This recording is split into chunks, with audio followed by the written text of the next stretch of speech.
like you guys. All right, go on ahead. I trust you.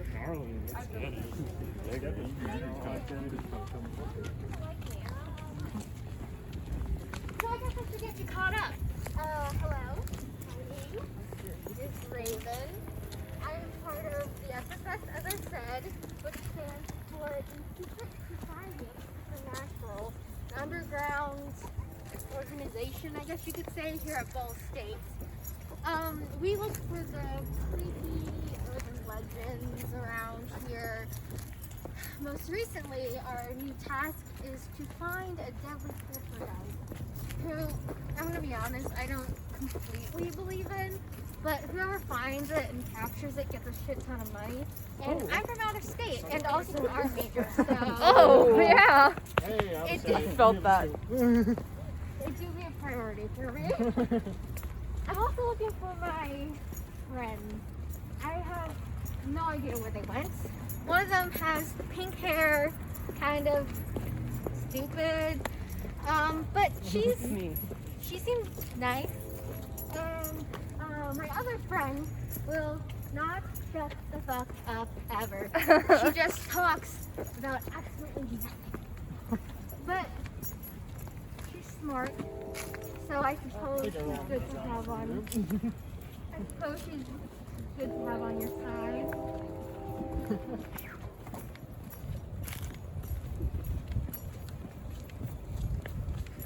Hey, what's up with the chocolate mug?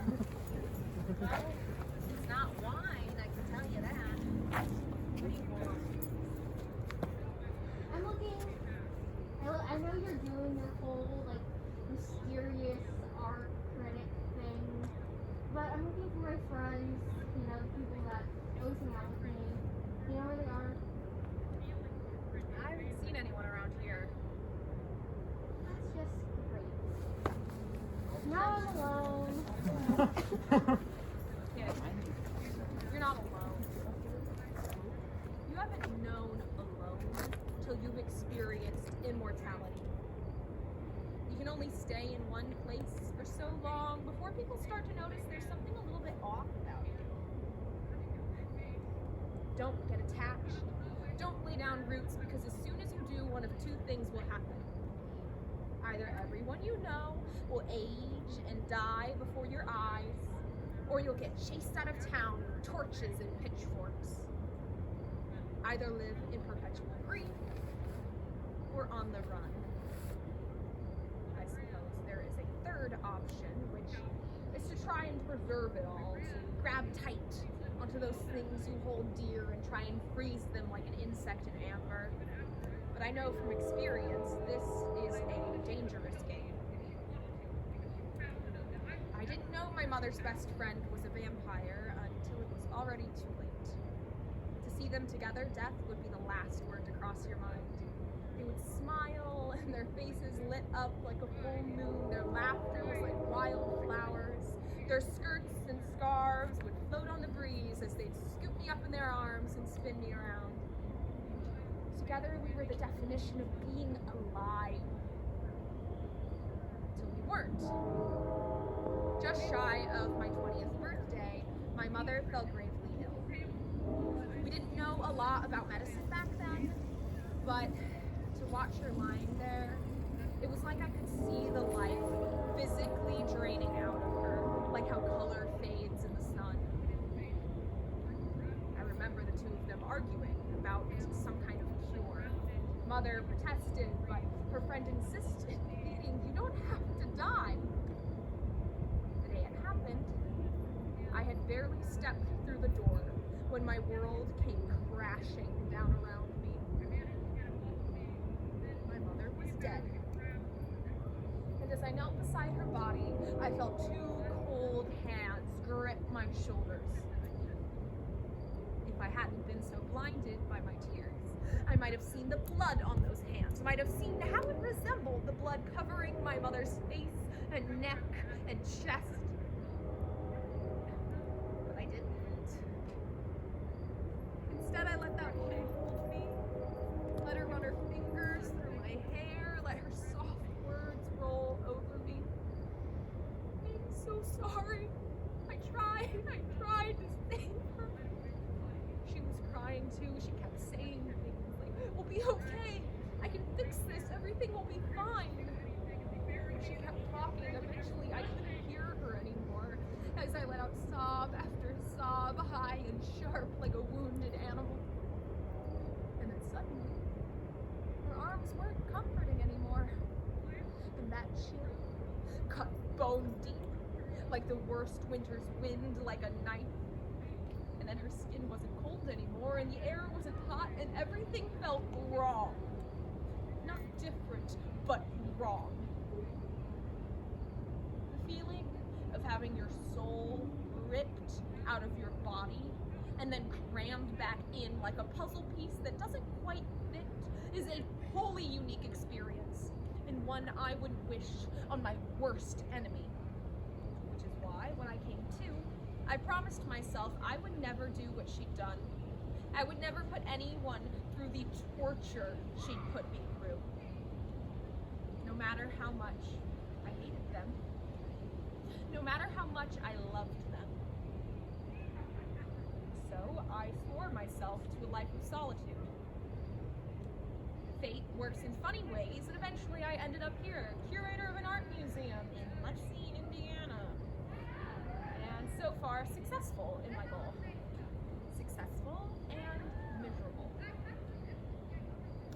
Peaceful few decades passed at the museum. Sure, a suspicious number of art history students have transferred over the years, but we don't need to get into all that. One day, a woman walked into the museum. She wore a wide-brim hat and carried a stack of photographs. That was what struck me initially about her. The nerve to bring your own art into an art museum. But she was just like that. She introduced herself as, what was it? Yes, a scholar of the impossible, the strange, and unconfirmed. She came up and immediately was bombarding me with questions about the school, the museum, local myths and legends.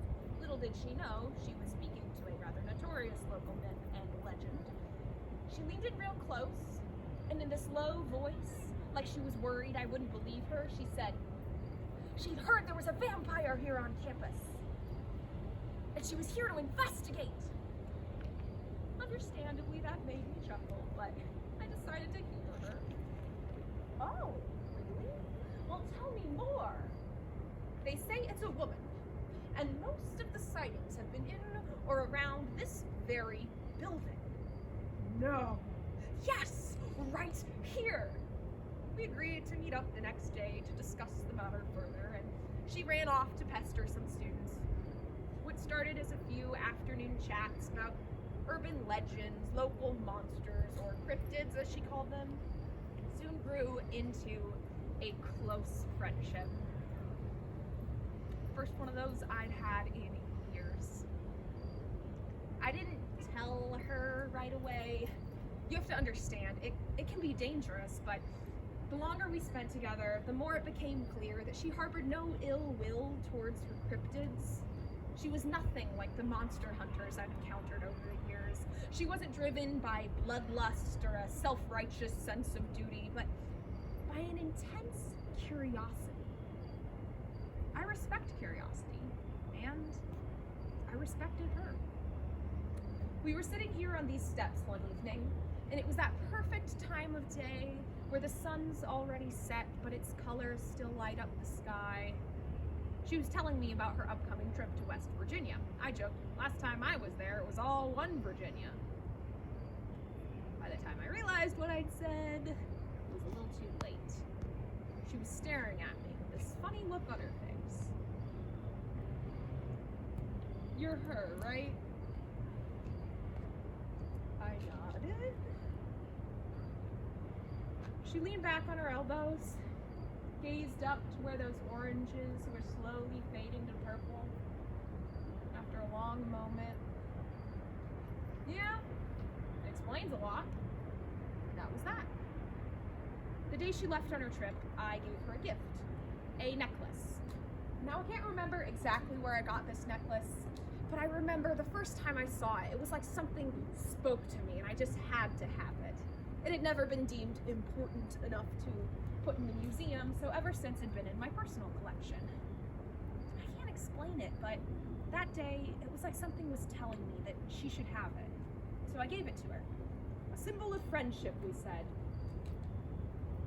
A friendship that spanned years. Now, I'd known from the start that it wouldn't last. It couldn't. I mean, nothing does, but as those years dragged on, it was like I started trying to convince myself that maybe, somehow, maybe this time was different. Maybe this time it could last. I didn't know it at the time, but waving goodbye, watching her board her bus that day would be the last time I was ever truly happy. My world fell apart for the second time. One night, as I wandered the halls of the museum like I often do, I dozed off in front of the Buddha statue. It's one of my favorite pieces in the museum. And that night, I didn't feel any sense of peace. Instead, I was overwhelmed with a wave of that particular kind of dread that comes only from being watched. My eyes shot open. If I had a heart, it would have raced, because there she stood over me, a wooden stake in hand. Our eyes met and the world froze. She had tears in her eyes. Can you believe that? Tears. And in a soft, broken voice I couldn't quite recognize, she uttered 3 simple words. I'm so sorry. And I lunged. I know what you're thinking, and no, I didn't kill her. She got away. Would I have killed her if I had the chance? Honestly, I don't know.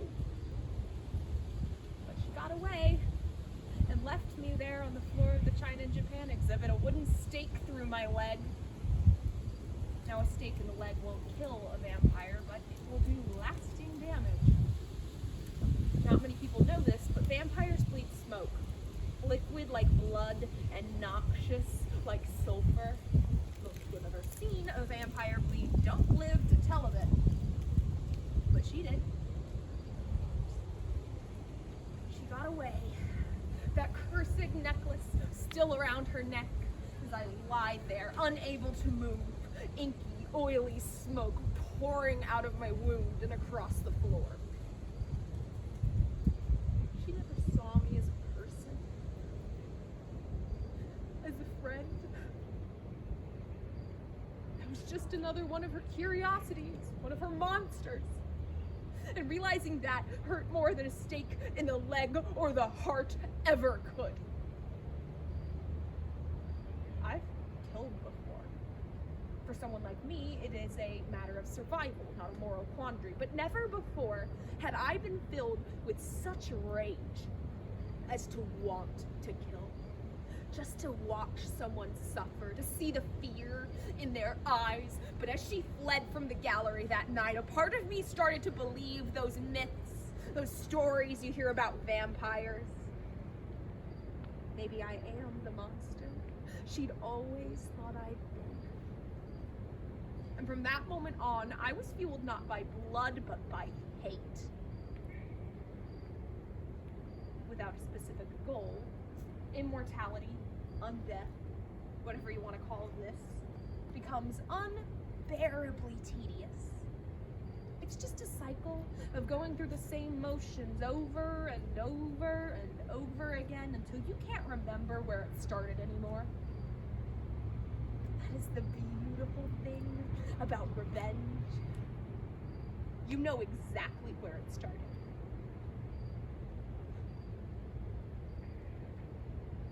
You might think you're safe.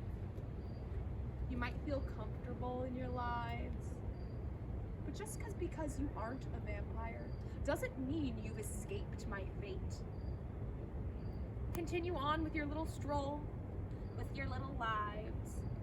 But I implore you to remember this. Not all monsters have fangs. They're not always hiding in the shadows. I think you've wasted enough of my time. simple no would have been fine.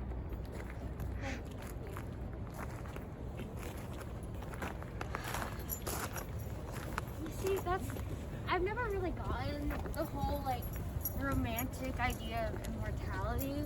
Like, I get people want to, like, fuck Robert Pattinson, but, I mean, this life is, like, questionable at best. I can't imagine living multiples, but I suppose people want their own thing.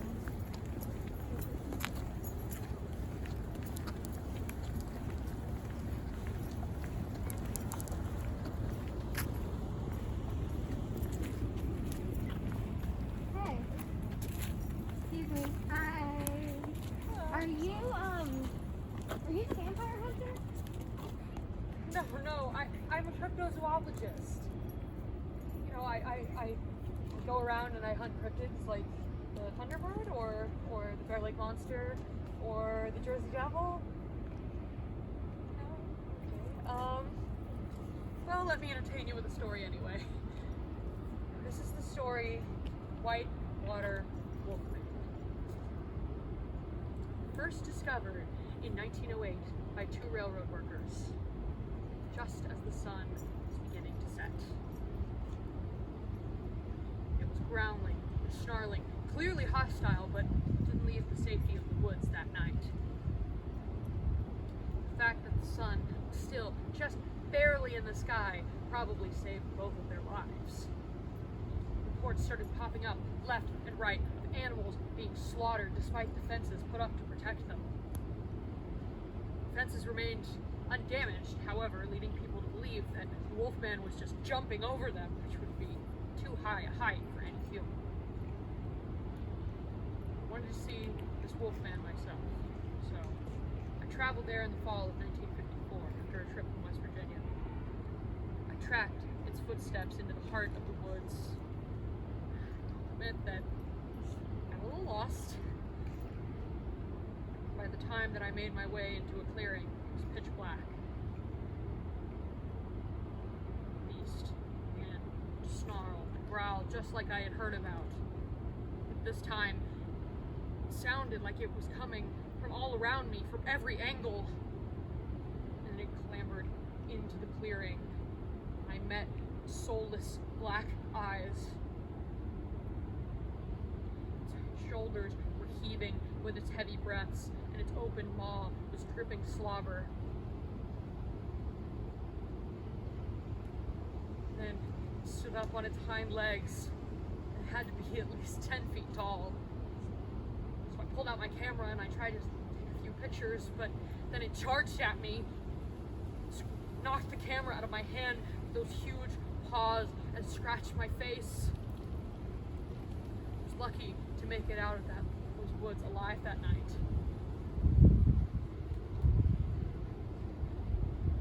Okay, tough crowd. Another story, perhaps, would help.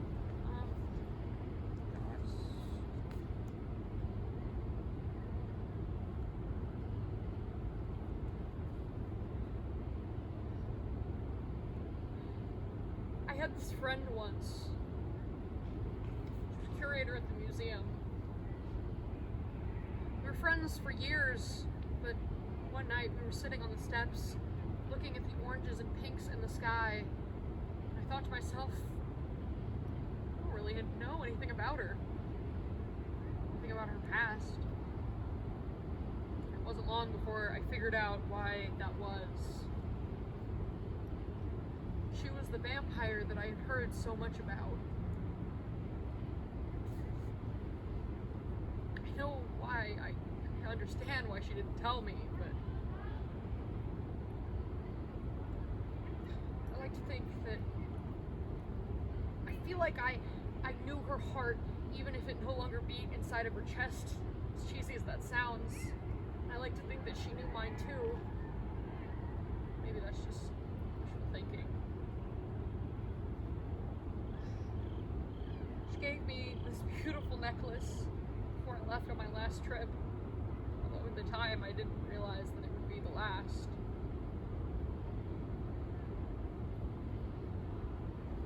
And then I came back because I always came back. It was dark. Dark like it is tonight. I remember feeling drawn to the museum, which wasn't anything new or different, but I felt different in a way that I couldn't explain. I didn't even realize what I was about to do until we were face to face, and I saw this look in her eyes that I had never seen before. And I know now that that look was betrayal. I felt the weight of the stake in my hand, the tears in my eyes. I couldn't stop myself no matter how much I wanted to. And all I could think to say was, I'm so sorry.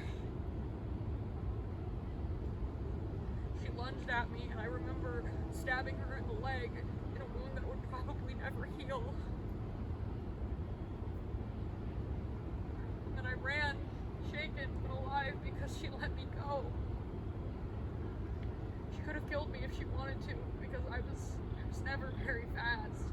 But despite having betrayed her trust, she still let me go.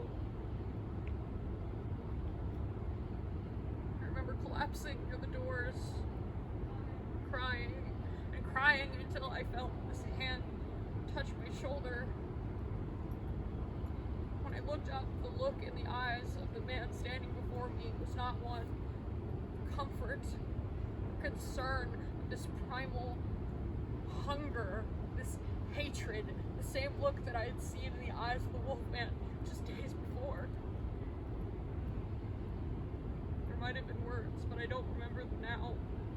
All I can remember is the look on his face as he grabbed my throat and closed his hands around it, and I could no longer breathe, and I could no longer see as my vision began to blur.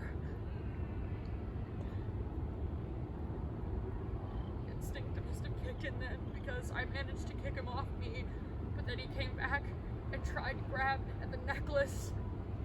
This was the last memento of the friendship that I just destroyed, and I couldn't let him take that from me. I could not let him have that.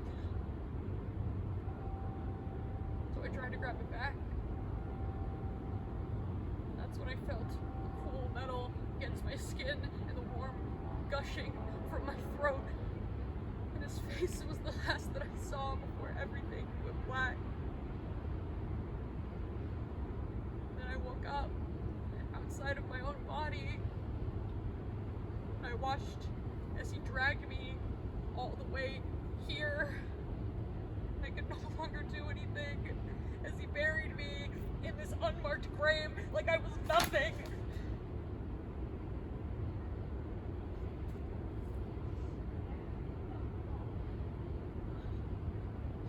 In life, I traveled all around the world looking for curiosities, and in death, I am chained here just far enough away to watch her walk into work every day, probably still hating me for what I have done.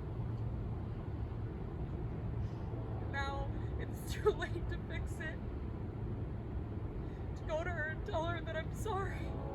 Really, that I mean it.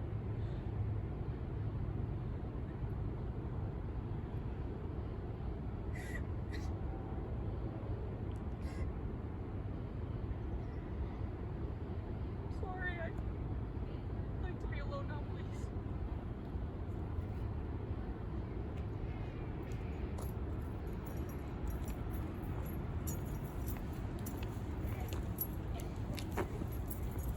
So, this has been depressing.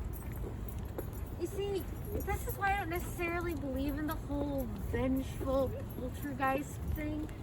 Because, like, so far we've seen a vampire and a ghost, and all they need is, like, a therapy session. So, I don't know. What makes you think there's a poltergeist on campus? That's what the people at the SSS told me. Gotcha. Like I said, I don't necessarily believe it, but I mean, might as well, right? Got nothing better to do. Oh, which reminds me. In case we find the poltergeist, we may have to fight it, What? but I don't really know how to do that. I don't fight, I learn. So, my friend, the one that doesn't stop talking, he gave me this. Oh, Just in case, I don't know, the pictures turn out to be a potato fish fish? or something. He also makes us wear all black. Or at least dark colors, because supposedly poor guys can't see that well. So I see exactly one of you that's going to be okay. Oh, and you. That's just you're my favorite. So do you guys have any favorite ghost stories or any creepy tales that interest you? ghost stories. This is a conversation, so like someone needs to answer. My attic creaks every now and then. I don't know why. You do what? Short and simple. My attic, it just creaks every now and then. Oh, you're at it. You go up Yeah, there? attic, nah. No? I don't even know what's up there. That could be problematic. Oh, at least it's in my sister's room. It's the only way to get to it, so. Oh, so it'll get her and then Yeah, you I'll can get get out. her first, and then That's great. Right? Oh my god. Again, we've been over this. You're a ghost. You're dead. What about it? You're a wispy corpse. Stop flirting with me. Can't blame me for trying. If I were you guys, I'd probably stand under that tree. It might rain a little bit harder. I don't know. But rain doesn't really bother the dead. If you guys are fine, then that's fine too. You guys like stories? Come Yeah? closer. The only thing he's gonna do to you is maybe like slightly, I don't know, lip at you or something. It's a love story, if that helps. It started right here in front of this very building. That's where I first saw her. Bonnie Monroe. Jeez, I'd never seen a dame like her before. She had it all. The looks, gosh, she was such a head turner. The charms, she had me wrapped around her finger. And the smile, she had a smile like a maniac. It just took me a bit too long to figure out that that was because she was one. But we'll get to that. The point is, I was smitten beyond belief. Hearts in my eyes, chest beating like a drum, the whole 9 yards. And I'm shaking at the knees at the prospect of actually talking to this girl. But I finally built up the courage to talk to this dynamite dame. And I go up, I says, Miss, you have got to be the most gorgeous thing I've ever seen. Can I buy you a drink? A diamond, the moon? There's got to be something, anything I can do for you. But she said no thanks. It broke my heart, but I kept trying, you know. Kept offering to carry your bags, writing the letters. All to no avail until one day, my luck seemed to change her. So I thought. I go up to her like a day like any other, and I asked if there's anything I can do for her, expecting to get ignored again. But today, she says, in that sweet little voice of hers, you want to do something for me, darling? I've got just the thing. There's this necklace. It's absolutely to die for. It's darling. And if you want to be my darling, I must have it. And I'm no Joe Schmo, you know. This is my shot. I can't blow it. So I says, anything you want, hon. Where's this necklace at? She says, well, that's the problem, sweetheart. It's not exactly for sale. Last I saw it was in that art museum over there. Some people think it's fun, and that's no problem for a big, strong man like you, right? And I go, yeah, of course not. I'll do anything you want. Because at the time I didn't yet believe in ghosts. Obviously my current circumstances have made me rethink that, but we'll get to that. Speaking of ghosts, I go up to this art museum. I wish it was a mansion. I'm casing the place. I wait till the middle of the night. It starts raining. Just my luck. Cats and dogs. I thought it was going to be easy, but no. It's boom, crash, thunder, lightning. Of course it had to be a dark and stormy night. So I shut the door and head on inside. Search for that damn necklace. Every step's filled with dread. It's dark. Darker than it has any business being with all those windows. It's chilled. My heart drops. My hand on the back of my neck standing on it, and I start to hear voices. Calling out to say, "Get back. It's cursed." Did I know? I should listen. I was a fool in love, you know. There's not much in the world that can stop a force like that, so I kept going. The voices get louder. Get back, turn around. It's not worth it. Get back, turn around. Get back! I pull out my flashlight. I'm shaking and shuddering with fear. I try to illuminate the darkness best I can, but I'm barely putting a dent with that barely putting a dent in that black, and then all of a sudden the voices stopped. I step there, I hear something. I know I'm not alone. I move my flashlight around the corner, I hear some sobbing. There's a woman there. I hardly remember what she looked like because I couldn't take my eyes off her neck, because on that she was wearing the item I so desperately sought, the necklace. Finally, I had the thing in my sights. It seemed like it was calling out for me to just reach out and take it. It would be so simple. What are you doing? She asked, and I say, oh, gee, sorry, lady. Look, there's this girl. She really needs that necklace, so if you would be so kind, I could take that off your hands and get out of your hair. Say, what are you doing in a dark, dank, spooky place like this anyhow? She says, I'm a cryptozoologist. I was here to see a vampire. That didn't go so well. And I say, a cryptopotamus, what's that? And she says, cryptozoologist. I believe in things that most people don't believe in. And I say, hey, that's pretty neat. Say, well, what a vampire went with a town like Muncie anyway? And this was a very different time, you know, it's the 1950s. Automotive jobs hadn't really left yet, meth wasn't really around, so Muncie was a very different city then as it is compared to now. She says, she listened. It was nice and quiet, at least until this necklace. It made me. She starts sobbing. I say, look, lady, geez, it's just a jewelry, but. And I had to call it for real this time. It was talking. It told me to take it. Have it at any cost. Don't I want it? Then take it. This obviously scares the bejesus out of me. It's a talking necklace for crying out loud, but when I understand it, the necklace makes a lot of good points, so I reach out for it again. She says in a voice that doesn't seem like hers anymore. No, it's mine. It's all mine. You can't have it. It's mine. It chose me. And I say, look, lady, I'm getting this necklace one way or the other, so we can do this the easy way or the hard way.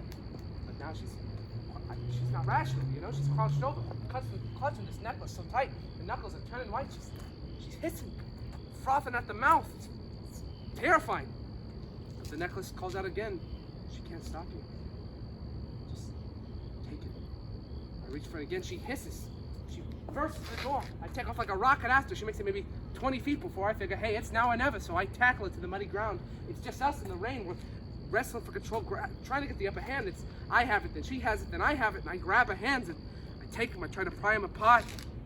She's got a grip like iron. She's kicking and clawing at me, hissing like a demon all the while. And I'm sweating, trying to pull this necklace out of her hands. And she calls to me again. This could be so much easier. She wasn't able to fight anymore. She'll never let you get away. You know what to do. And I knew what I wanted. So I did it. I took my hands and I wrapped them around her throat and squeezed until the eyeballs were popping out of a friggin' skull. All the while the necklace is whispering tighter. Yes, squeeze tighter. Squeeze until there's nothing left, and then take what's yours. The worst part of it was kind of thrilling, you know. Not a thing I'd made a habit of doing up until that point, but when that last breath of life was choked out of her, she was gasping for nothing at all, and her eyes were back, and she went still. I kind of liked it. Not nearly as much as the necklace, and maybe that's all it was, but I could never say for sure. Necklace turns, or I turn to the necklace, and I hear her call to me again. Good, now claim your prize. I reach out, I'm an inch away, and I see her chest start to rise and fall.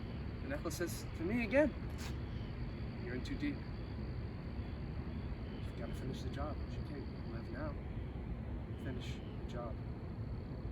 So I did. Pulled out my switchblade. It was the 1950s. Everyone had one. And I slit her throat from end to end. The blood. There was so much blood. It was like a river of crimson pouring out of her jugular, but it was worth it. Finally, the necklace is in my grasp. I reach out. I pry it from the cold hands for a quarter by the second. I put it in my pocket, and then it hits me like a bus all at once.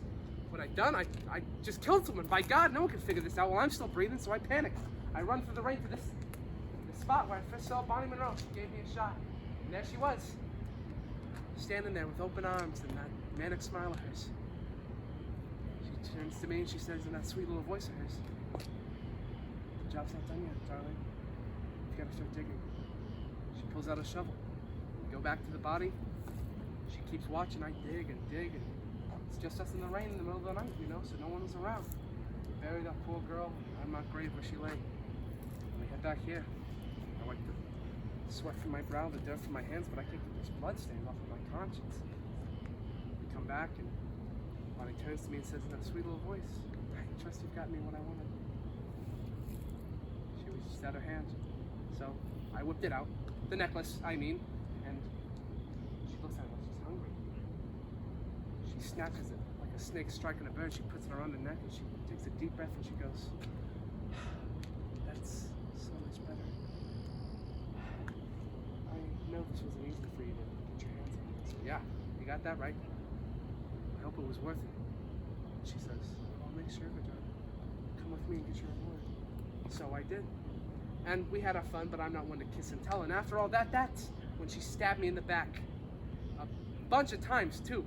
Not just once or twice. And as I lay there, dying on her bedroom floor, I say the last thing I ever said. I asked why. Why, after all of that, I would have done anything you wanted. Why? And she said the last words I'll ever hear with living ears. Why? Because this necklace is mine. All mine. I want it to stay that way forever. For that, I need you out of the picture.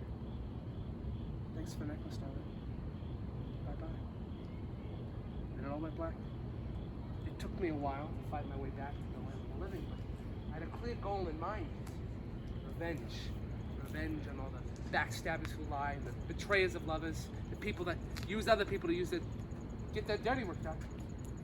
I hope it was worth it, Bonnie. That damn necklace. Because now you're bound to it forever. And I'm stuck here, looking for some dirty work to do. That's my story. So, let me just get this all straight. You're finished. Yes. Murdered, right? Yes. You got murdered. Yes. All because some girl you saw, like, one time major inside steal a little fun. We talked for a while, you know. Enough for murder? Okay, cool. Yes. Let's go.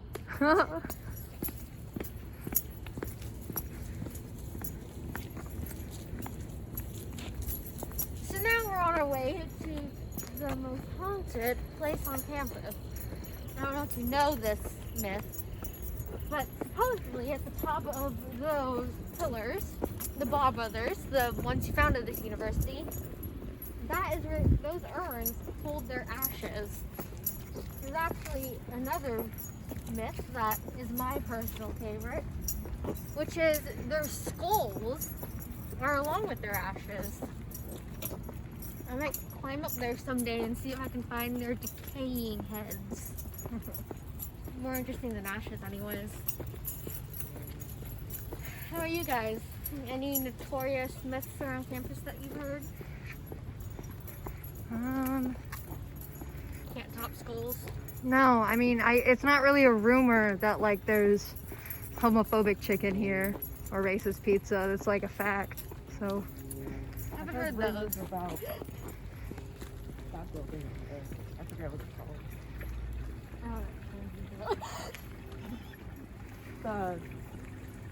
don't know. Well, as I expected, there's no poltergeist here, so I suppose we should just go back to the front. Woo! I'm the poltergeist! Woo! Did I get ya? I should have you see your guys' faces. You're all like, "Bleh!"